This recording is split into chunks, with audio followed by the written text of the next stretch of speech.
30 நிமிஷத்துல ஒரு நாட்டோட அதிபரை தன்னோட நாட்டுக்கு சிறை பிடிச்சிட்டு போய் அவருக்கு தண்டனை கொடுக்க முடியுமா? இதுதான் அமெரிக்கா வெனிசுலா விஷயத்துல நடந்தது. வெனிசுலா அதிபரான நிக்கோலஸ் மதுரோவை அமெரிக்க ராணுவம் வெறும் அரை மணி நேரத்துல 150 போர் விமானங்கள் மூலம் தாக்குதல் நடத்தி அவர் அமெரிக்காவுக்கு சிறை பிடிச்சிட்டு போயிட்டாங்க. இதுக்கு என்ன காரணம் அமெரிக்க அதிபர் ட்ரம்ப் சொல்றாருன்னா, போதை கும்பலோட தொடர்புல இருந்தவர் தான் அந்த நிக்கோலஸ் மதுரோ. அது மட்டும் இல்லாம வட அமெரிக்காவுக்குள்ள ஏகப்பட்ட பேர் சட்டவிரோதமா புலம்பெயர்வதற்கு இவர் ஒரு காரணமா இருந்தாரு அப்படின்னு சொல்றாரு.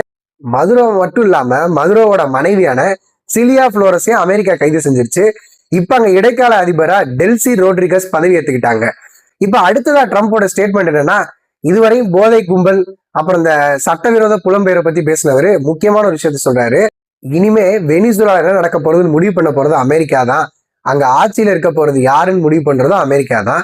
வெனிசுலாவினுடைய கச்சா எண்ணெய் வளங்களை கட்டுப்படுத்த போறதும் அமெரிக்கா தான் அப்படின்னு எச்சரிக்கிறாரு. உலகத்திலேயே அதிகப்படியான எண்ணெய் வளங்கள் இருக்கக்கூடிய நாடு வெனிசுலா. ஒட்டுமொத்த உலக நாடுகளே அவங்ககிட்ட மட்டும்தான் ரொம்ப அதிகமான எண்ணெய் வளங்கள் இருக்கு. அப்ப அந்த எண்ணெய் வளங்களை எடுத்து மற்ற நாடுகளுக்கு விற்பனை செய்யறதா அந்த அமெரிக்காவுடைய நோக்கம்.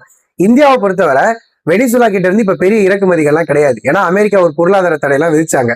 இந்த எண்ணெய் விற்பனையை அமெரிக்கா முறையா செஞ்சா இந்தியாவுக்கு நிறைய நல்லது இருக்கு அப்படின்னு நிபுணருடைய கணிப்பு இருக்கு. என்னதான் இருந்தாலும் ஒரு நாட்டுக்குள்ள புகுந்து வேற ஒரு நாடு இன்ஃபுளுன்ஸ் பண்ணலாமா? இது அந்த நாட்டினுடைய இறையாண்மையை பாதிக்காதா? அங்க நல்லதோ கெட்டதோ, ஆனா வேற ஒரு நாட்டினுடைய தலையீடை எப்படி எடுத்துக்கிறது? அப்ப ஐநான்ற அமைப்பு இதுல எந்த ஒரு கண்டனங்களையும் பதிவு செய்யாதா அப்படின்ற ஒரு கேள்விதான் எல்லாருக்குள்ளே எழுது. இந்த விஷயத்துல அமெரிக்காவுக்கு ஆதரவு தெரிவிச்ச நாடுனா உக்ரைன் அண்ட் இஸ்ரேல். அதே மாதிரி அமெரிக்காவுக்கு எதிர்ப்பு தெரிவிச்ச நாடுனா ஈரான், சீனா அண்ட் ரஷ்யா. இதுல முக்கியமான விஷயம் என்னன்னா, வெனிசுலா மீது அமெரிக்கா தாக்குதல் நடத்தினதுக்கு சீனா ஒரு காரணம். ஆமா, சீனாவோட வெனிசுலா ஒரு 4-5 வருஷமா க்ளோஸ் ஆனதும் இதுக்கு ஒரு முக்கியமான காரணம்.